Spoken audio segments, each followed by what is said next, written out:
Eu acho que eu tive a minha infância muito pavimentada, assim. Eu tive uma infância muito tranquila, muito feliz. Meus pais eram professores, né, numa cidade muito pequena, 30 mil habitantes.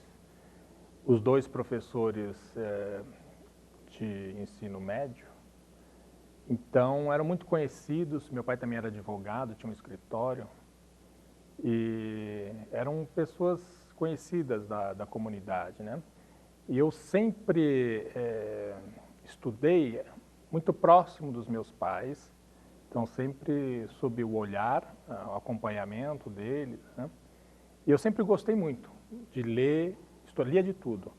E eu acho que eu sempre fui um bom aluno, gostava de praticamente todas as disciplinas, mas me apaixonei principalmente quando eu comecei a exercitar estilo em língua portuguesa. Aí eu comecei a escrever pequenos poemas, crônicas, redações. E aí foi ficando cada vez mais claro para mim que eu gostaria de trabalhar com a língua.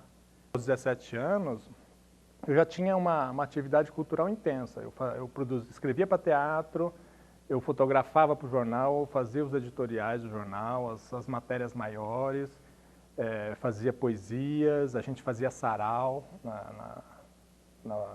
no cursinho, lá no colegial onde eu estava me formando, né? Então, eu já sabia que eu queria trabalhar com isso, eu já sabia que a comunicação era a minha praia. A ECA, para mim, a USP, foi sempre a primeira opção. Eu cheguei a passar em outras. Eu passei na PUC, aqui de São Paulo, e passei também na Estadual de Londrina. Mas, claro, a minha preferência foi pela USP. A entrada na ECA, ela foi, eu acho que o que é para todo estudante que entra aqui, né? Eu já estava independente, já tinha muita experiência, inclusive lá fora, né? Não era mais um caipira. Mas a Universidade de São Paulo é um campo imenso de possibilidades, né? Então, entrei na ECA e me juntei com pessoas que falavam a minha língua, que tinham os mesmos interesses. Então, imagina, eu venho do interior em que eu era uma voz muito solitária, fazia praticamente tudo. No cursinho encontrei um companheiro. Agora, aqui na ECA tinha dezenas de pessoas semelhantes a mim, com as mesmas ideias, mesmos interesses. Então, a ECA abriu a minha cabeça, porque eu rapidamente me juntei com essas pessoas. Quando eu entrei no centro acadêmico, havia passado uma gestão de punks, né, os picarretas, né? Os picarretas, a proposta deles era simplesmente transformar o centro acadêmico num espaço de convivência para fumar muito, enfim. E, então, quando eu entrei, eu me juntei com um grupo e nós resolvemos reerguer o centro acadêmico. Então, eu me lembro que eu passei assim, a gente fez uma chapa, né? A nossa chapa venceu e a primeira semana que nós assumimos, né? A primeira semana nós ficamos lavando o chão do centro acadêmico, porque não terminava de sair sujeira, tirando lixo, né, jogando fora, tinha rato morto, enfim, tinha de tudo. Ficamos uma semana e aí a gente resolveu que a gente precisava de meios para comprar coisas, para móveis, né? E foi aí que surgiu a Festeca. A primeira Festeca da história da ECA surgiu em 86, quando nós resolvemos criar uma festa para arrecadar fundos, recursos, para erguer o centro acadêmico, o CALC, o Lupe Cotrim, né? Eu não tenho momentos, mas um momento específico, mas eu acho que esse conjunto de atividades, né? O Jornal do Campus, por exemplo, é um jornal muito combativo naquela época. Era tão combativo, a gente batia tanto, né, que o reitor da época resolveu criar um outro jornal, que é o Jornal da USP, para poder responder aos ataques do Jornal do Campus, né? Então, nós éramos uma equipe assim que entrava de sola, né, e a gente estava experimentando a liberdade, que era uma coisa de redemocratização, E a gente não queria que ninguém viesse nos dizer o que podia e o que não podia. Então a gente às vezes até exagerava, né? Então acho que essas coisas todas imprimiram uma marca em mim, né? Hoje eu acho que isso ficou, né? Eu acho que quando a gente passa por essas experiências aos 20 anos de idade, elas nos moldam, elas passam a ser referenciais. Eu acho que a minha vida, eu nunca tive um momento na ECA, apesar de todos os problemas que a gente tinha com professores, que provavelmente são os mesmos que vocês têm, eu nunca me arrependi de estar fazendo um curso. Aliás, eu saía do Jabaquara todo dia, às 7 horas da manhã, e atravessava de ônibus, metrô, para estar aqui na ECA, todos os dias, e só saía daqui para dormir. Eu chegava de manhãzinha, passava o dia todo, comia no CRUSP, ficava nas atividades acadêmicas, centro acadêmico, e faz isso, né? Eu só ia para casa, às vezes eu saía daqui 10 horas da noite, fazia todo o percurso de volta ao Jabaquara, para no dia seguinte dormir, bater e voltar. Então eu estava fazendo aquilo com muita alegria. Chegou uma hora que o jornalismo, eu tinha feito praticamente tudo o que eu queria fazer no jornalismo. Eu tinha feito rádio, né? Eu tive um programa meu numa rádio chamada Musical FM, um programa de ecologia que eu tinha. Então eu fiz rádio, fiz televisão, fiz jornal, fiz revista, fui fotógrafo, fui diretor de conteúdo de um site. Então chegou uma hora que eu falei assim, olha, eu não tenho mais nada para fazer. Ou eu vou seguir carreira e vou virar diretor de redação, vou fazer alguma coisa mais ligada a projeto editorial, né, administrativo, ou eu vou partir para a academia. Então a transição, deixar o mercado e ir para a academia, foi quando eu me dei conta que tudo aquilo que eu queria fazer como jornalista, eu já tinha feito. E eu não queria ser chefe. Eu não queria ser diretor de redação, eu não queria ficar respondendo para o dono do jornal, fazendo editorial para o dono do jornal, entendeu? E aí eu falei assim, não, agora é a hora então de eu ir para a academia, porque eu já tenho 20 anos de experiência acumulada, eu acho que eu posso voltar para a academia com um projeto acadêmico em que eu vou poder dizer, ter algo a passar para esses alunos. Assumir uma posição de professor é um privilégio, mas um desafio muito grande, né? Eu já estava dando aula numa faculdade aqui no Morumbi, que é a FIAM-FAAM. Então eu já dava a teoria da comunicação, né, história do jornalismo, enfim, eu havia sido convidado pelo professor José Marques de Mello para dar algumas disciplinas nessa faculdade. Então, um pouco antes de entrar na ECA, eu já tinha uns 2 anos de experiência. E trabalhei como professor conferencista aí no meu departamento, dando algumas disciplinas para vagas que estavam não preenchidas, né? Então, a minha entrada não foi brusca, né? Eu fui me aproximando da vida acadêmica, eu saí do mercado para fazer mestrado e doutorado. Eu tive que me adaptar à vida de freelancer, né?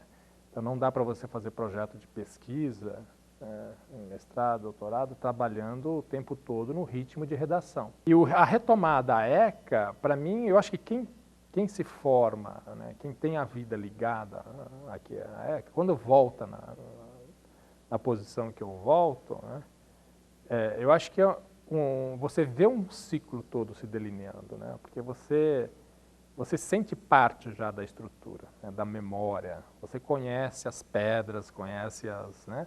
Às vezes eu vejo os alunos discutindo, né? Às vezes eu entro no centro acadêmico como um completo anônimo, né? E vejo a diretoria do centro acadêmico falando isso, discutindo aquilo, tararararará, né?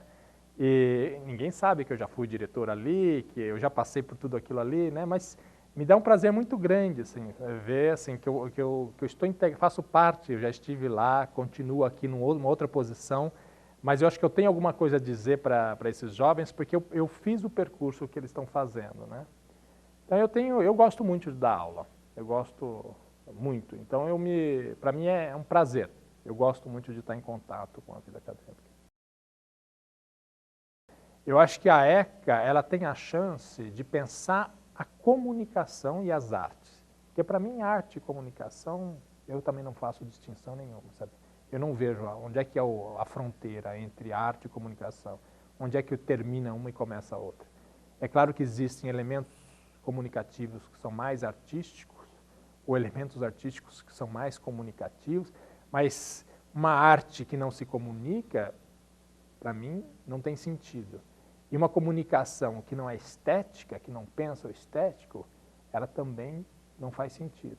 Então, as duas coisas, elas nasceram juntas, elas fazem parte da essência humana, que é, se projetar, se comunicar, se tentar fazer entender. E, ao se fazer entender, você precisa fazer escolhas estéticas. Então, eu acho que se a gente começar a pensar as comunicações e as artes como uma coisa integrada, um grande guarda-chuva, em que a gente possa trabalhar especificidades dentro dessa visão sistêmica, eu acho que a gente pode fazer uma ECA muito legal, né? E o que eu gostaria é que nós tivéssemos laboratórios como espaços compartilhados, em que a graduação fosse revalorizada. Eu acho que a ECA virou as costas para a graduação, isso precisa ser rediscutido, né? Isso não é culpa só da ECA, é culpa, na verdade, dos sistemas de avaliação que a gente se submeteu nos últimos anos. Mas eu acho que o fundamento da ECA tem que ser os cursos de graduação, né? Eu acho que o que a gente vai precisar daqui para frente na ECA, se a gente quiser se internacionalizar, ter um discurso que faça sentido para a sociedade civil, sabe? Se a gente quiser formar jovens capacitados para enfrentar a barra que é a comunicação lá fora, com os problemas, as dificuldades, os ranços que a gente... Eu acho que a gente precisa aqui, entre nós, ter um ambiente de maior generosidade, de compartilhamento, de divisão, entendeu? Contar histórias é trabalho, né? Tem muita gente que trabalha, que estuda, pesquisa isso. Eu acho que quando a gente conta, a gente precisa fazer uma seleção, né? Eu acho que quando a gente, principalmente falando com vocês, que são meus alunos, né, com os quais eu já compartilhei espaços, né, aqui, né, eu acho que, para mim, dá um sentido especial, porque as coisas se materializam, né, as memórias, elas ficam registradas e depois elas ganham sentido, né? Tinham muitas coisas que eu já não me lembrava ou que eu não havia pensado sobre o significado delas porque elas estavam no passado, coisas de 20 anos atrás, mas que pensando nelas hoje, o sentido delas renasceu, né? Elas foram reavivadas. Eu acho que essa é uma coisa muito bonita da comunicação, né? Que a gente compartilhar e reacender sentidos, né? Então eu senti isso aqui hoje. Eis aqui o Balaio de Grafos, né? É um livro de poesias com ilustrações do pessoal de artes plásticas. Foi uma conquista, foi o primeiro produto do centro acadêmico. Aqui é meu TCC.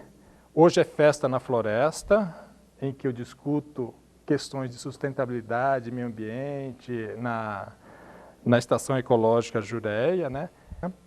E aqui eu tenho o primeiro dinheirinho que eu ganhei como jornalista.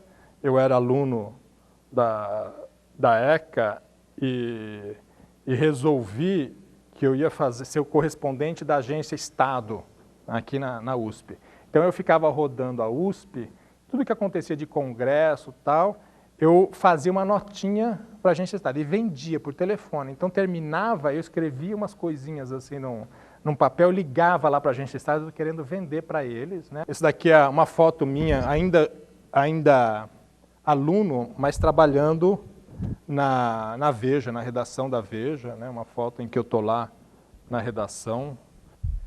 E aqui Jornal do Campus, né? Vários jornais, várias edições com matérias minhas que eu participei.